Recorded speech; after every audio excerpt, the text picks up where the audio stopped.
Hello everyone and welcome to The Good Old Gamer. So today AMD has finally unveiled their RX 6700 XT. And of course they had to screw it up. They always do.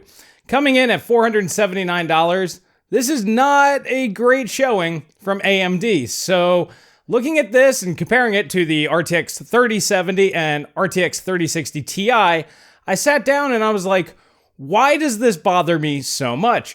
And I figured it out. Radeon has a problem, and I don't even think that they realize it. So that's what we're going to be talking about today here in this video. But first, in need of a Windows 10 key for your new PC build? Well, you're in luck. Today's sponsor is CDK Deals, and they have a deal for you. CDK Deals is a site that offers excellent deals on games and software. And of course, they offer Windows 10 Pro OEM keys at a ridiculously good price. Just find the best deal and go ahead and pop in my promo code GOG20 to apply an additional 20% off. You can check out securely via credit card or PayPal, and once done, you will go ahead and get direct access to your key via the website as well as in your email. Once you have your key, all you have to do is type in activate in your search bar, go ahead and pop the key in, and poof, you're up and running.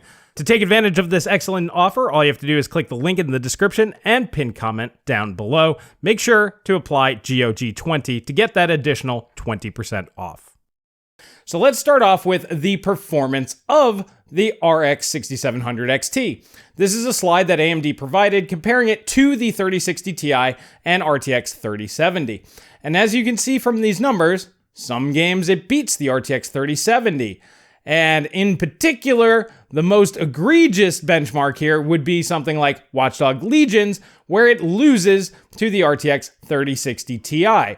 Now, over a broad range of games, more than likely this card's going to land probably slightly faster than the 3060 Ti and slightly lower than the 3070 overall. Now, here's the thing, and this is the crux of the problem that I think a lot of people out there just instinctively feel. So if you're interested in buying this graphics card from AMD, you're seeing that your performance level is going to range anywhere from better than 3070, which is good, that's a good thing, to worse than a 3060 Ti, depending on the title. Now granted, Watch Dogs Legion is an Nvidia sponsored title, but let's not kid ourselves, there are many Nvidia sponsored titles each and every single year. And it's this broad range of different performance levels that I think's really the big sticking point for a lot of us out here. And when you couple it with the fact that the price of $479 at MSRP, we know it's not going to be $479, it'll probably be closer to $600 or $700 or beyond or whatever.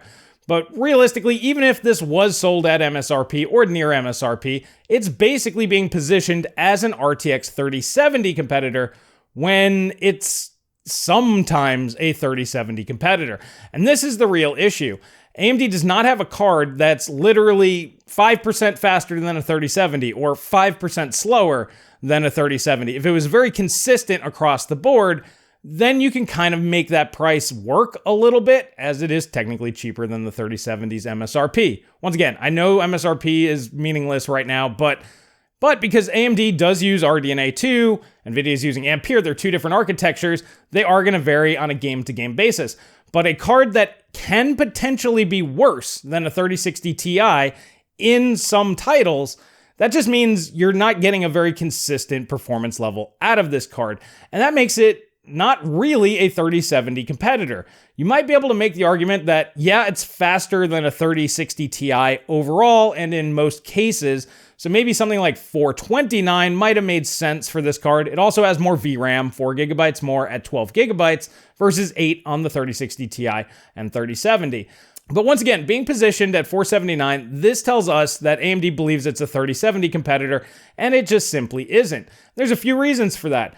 Number one, AMD does not have the feature set of Nvidia. Now, I'm not going to go through the entire feature set, but things like the NVENC encoder, a lot of people use that, and it is superior to what AMD offers. Things like DLSS, a lot of people like that, some people don't. Things like RTX, some people like it, some people don't. But still, these are features that Nvidia offers. AMD kind of offers some of it, but for the most part, not so much. Even things like professional applications, like, Adobe Premiere, that basically just runs on Nvidia cards. And there are many other softwares out there that do. So feature set, Nvidia has that ahead of AMD. Next up, Nvidia's cards launched first, so they were able to kind of set their price to performance tiers. That made them look better relative to last generation. Turing wasn't very good.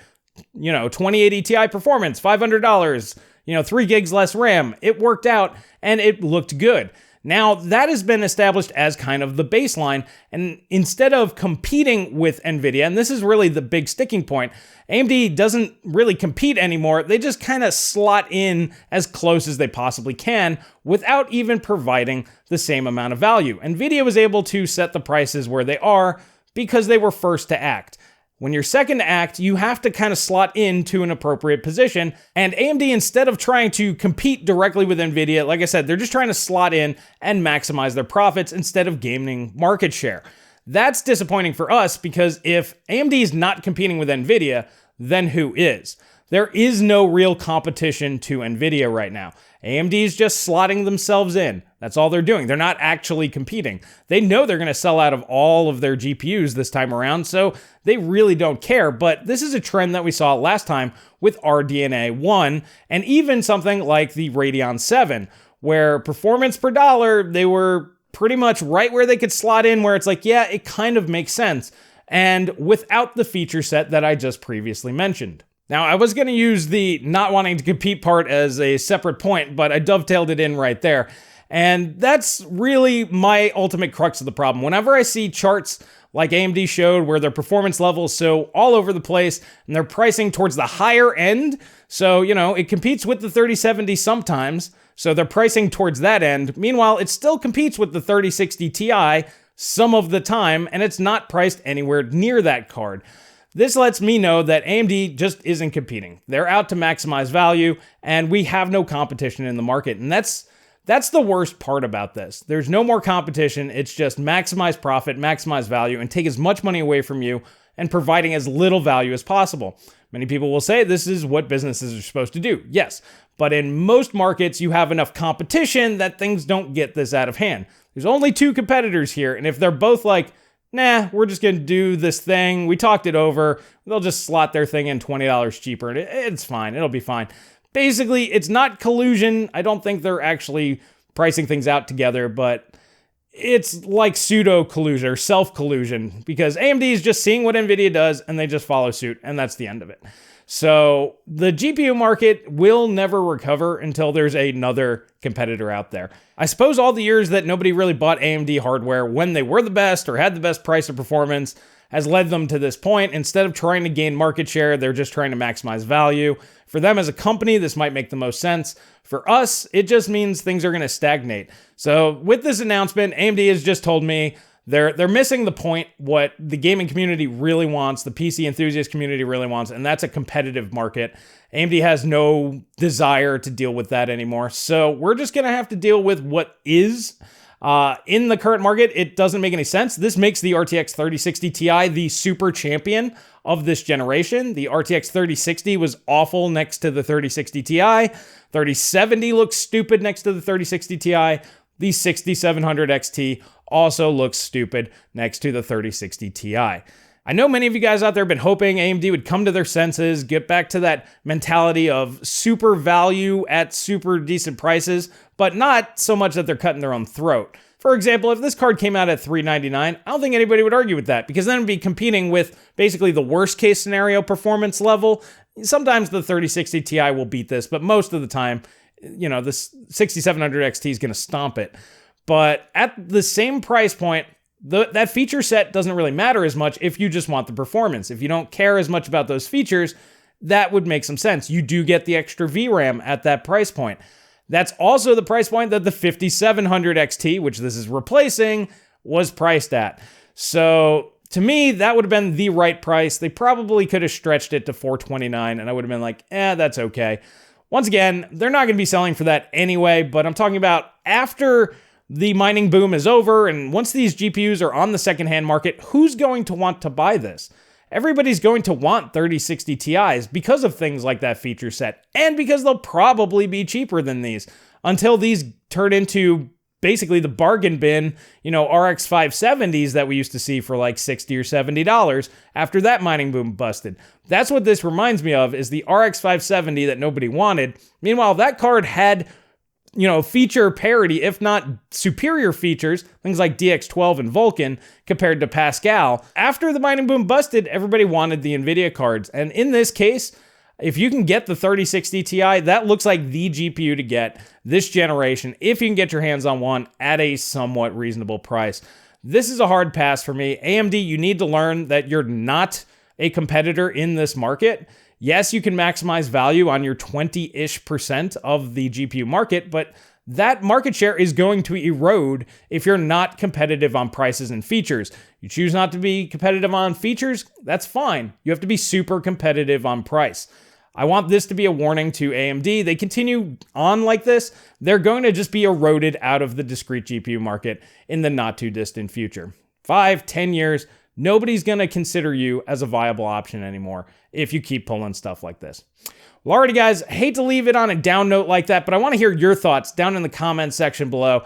This really kind of ticked me off, obviously, but I want to hear how you guys think. Do you guys think I'm right? This is a clear sign AMD is just not interested in competing anymore in the market. They're just trying to maximize values, basically screwing over the entire PC enthusiast market with no competition in the GPU market. For me personally, I hope Intel comes in and can do something, anything. I don't even care if they just compete at the $400 level on down. That will drag prices down from the other guys. And even if they run a little hot, a little bit louder, I would probably support them for a while because, AMD is just not the company that they need to be in this market at this point in time. But once again, want to hear your thoughts in the comment section below. If you like videos like this, please smash the like button, please share, and please comment in that comment section below. It really does help me out. Thank you all for your support. And that's really all I have for you guys here today. And I'll catch you guys in the next video.